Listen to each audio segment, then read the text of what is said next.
বিকেল বেলায় তোমায় নিয়ে বকুল তলায় প্রেমের রাখা।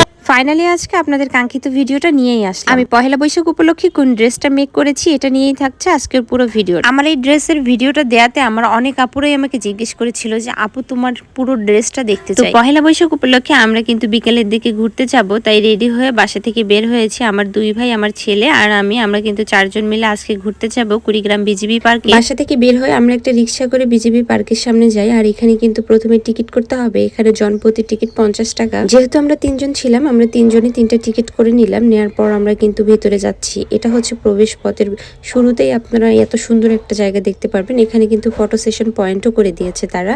এই জায়গাটা অনেক সুন্দর। আর এখানে যারা আসবে এই ফটো সেশন পয়েন্টে তো অবশ্যই ছবি তুলবে। তো আমিও ঢোকা মাত্র এখানে কয়েকটা ছবি আর ভিডিও নিয়ে নিলাম। আমার কাছে মনে হয় বর্তমানে বিজিবি পার্ক সব থেকে বেস্ট একটা পার্ক কুড়িগ্রামের মধ্যে, কারণ এদের ডেকোরেশন, এদের সিকিউরিটি সবকিছু মিলিয়ে পার্কটা অনেক সুন্দর ছিল। এত সুন্দর মনোরম একটা পরিবেশের মধ্যে এরকম পার্ক আমার মনে হয় না কুড়িগ্রামের দ্বিতীয়টা আর আছে। এই বিজিবি পার্কে অনেক আগে একবার গিয়েছিলাম যখন এই পার্কটা প্রথম ওপেন হয়। এত সুন্দর ডেকোরেশন করার পর আমার কখনো যাওয়া হয়নি। এবার পহেলা বৈশাখে যেহেতু কুড়িগ্রামেই ছিলাম, তাই ভাবলাম যে বিজিবি পার্কটা একটু ঘুরে আসি। আর আমার এই পহেলা বৈশাখের আউটফিটের সাথে আমার মনে হয় যে এই পরিবেশটা একদম ম্যাচিং হয়ে গেছে। আমার এই পহেলা বৈশাখের আউটফিটটা আমি কিন্তু নিজেই মেক করেছি, আর হাতের ব্রেসলেট সবকিছুই আমি মেক করেছি। প্রত্যেকবার পহেলা বৈশাখেই কিছু না কিছু করা হয়। এই পহেলা বৈশাখে চাচ্ছিলাম যে একটু ডিফারেন্ট কিছু করার। আমি অনেক আগে থেকেই ড্রেস কাস্টমাইজ করে বানাই, কিন্তু কখনো এইভাবে ভিডিও শেয়ার করা হয়নি।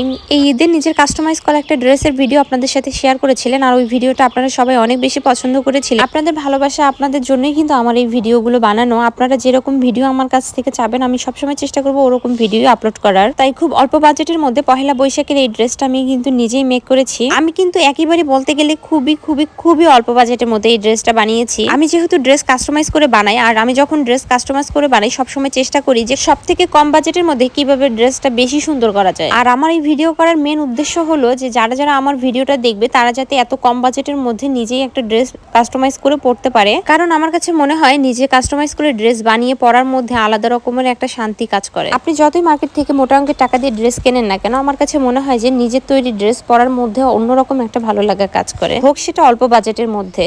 আপনি একটা ড্রেস কত দিয়ে কিনেছেন সেটা বড় কথা না। আমার কাছে মনে হয় যে আপনি একটা ড্রেস পরে নিজেকে কিভাবে প্রেজেন্ট করছেন সেটাই বড় কথা। আর পার্কে গিয়ে ফার্স্ট টাইম আমি এইটাতে উঠেছি। এই রাইডের নাম কি আমার সঠিক জানা নেই। এটা নৌকা নাকি জাহাজ কি বলে সঠিক আমার জানা নেই এটার নাম। আচ্ছা, এই রাইডটার নাম কি আপনারা যদি কেউ জেনে থাকেন তাহলে একটু কমেন্ট করে জানাইন তো। কি আর করার, বাচ্চা যেহেতু জেদ করেছে তাহলে তো উঠতেই হবে। বাচ্চার সাথে সাথে নিজেকেও বাচ্চা হয়ে যেতে হয় মাঝে মাঝে। পার্কে গিয়ে যতটা না মজা করেছে তার থেকেও বেশি আমার ছেলে বোর হচ্ছিল, কারণ সেদিন অনেক বেশি গরম ছিল আর আমার ছেলে গরমে একদমই থাকতে চায় না। তো কি আর করার, মা যদি কন্টেন্ট ক্রিয়েটর হয় তাহলে তো ছেলেকে একটু কষ্ট করতেই হবে। তো মাশাআল্লাহ দেখতে দেখতে ছেলেটাও বড় হয়ে যাচ্ছে। আর কয়েকদিন গেলে আমার ছেলেই কিন্তু আমার ক্যামেরাম্যান হয়ে যাবে। সবাই আমার ছেলেটার জন্য দোয়া করবে। আর বিয়ে হওয়ার পর থেকে এই প্রথমবার বাবার বাড়িতে পহেলা বৈশাখ পালন করলাম, আর ভাইদের সাথে ঘুরতে পেরে অনেক বেশি ভালো লেগেছে। এক কথায় বলতে গেলে বৈশাখের এই দিনটা কিন্তু আমার জন্য অনেক বেশি স্পেশাল ছিল। এই ঘোরাঘুরিটাই কিন্তু আমাদের শেষ না, আমরা কিন্তু সন্ধ্যার দিকে আবারও বের হয়েছিলাম। আমরা কিন্তু রাইডের দিকটা শেষ করে এসে এখন কিন্তু পাখি দেখতে এসেছি। এখানে কিন্তু তারা ডায়মন্ড ঘুঘু নামে একটা পাখি সেটা নিয়ে এসেছে, আর পাখিগুলো দেখতে অনেক সুন্দর ছিল। কুড়িগ্রাম বিজিবি পার্ক সম্পর্কে যদি এক কথায় বলতে যাই তাহলে অল্প জায়গার মধ্যে অনেক সুন্দর বিনোদন একটা পার্ক। যদিও বা প্রবেশ মূল্যের দামটা আরেকটু কম হলে ভালো হতো, 50 টাকা, তারপরেও চলে। আপনি যদি এখানে যান আপনার 50 টাকা ওসুল হয়ে যাবে। তো আমি তো আমার ড্রেসের ফাইনাল লুকটা আপনাদের সাথে শেয়ার করলাম। তো আপনাদের কাছে ড্রেসটা কেমন লেগেছে অবশ্যই কিন্তু আমাকে কমেন্ট করে জানাবেন। আর নেক্সটে আমার কাছ থেকে কি রকম ভিডিও দেখতে চান এটাও আমাকে জানাবেন, কারণ আপনারা ভালোবেসে যে ভিডিওগুলো আমার বেশি দেখতে পছন্দ করেন আমি কিন্তু সবসময় চেষ্টা করব সেই রিলেটেড ভিডিওগুলো আপলোড করার। এদিকে আমাদের ঘোরাফেরা শেষ, আমরা চলে যাব। এই মুহূর্তে কিন্তু একজন ভাইয়ের সাথে দেখা হলো। ভাইয়াও কিন্তু একজন কন্টেন্ট ক্রিয়েটর। তো ভাইয়ের সাথে কিছুক্ষণ কথা বলে আমরা বেরিয়ে আসি। তো এই ছিল আজকের ভিডিও। আপনাদের কাছে কেমন লেগেছে অবশ্যই কমেন্ট করে জানাবেন। সবাই ভালো থাকবেন। আল্লাহ হাফেজ।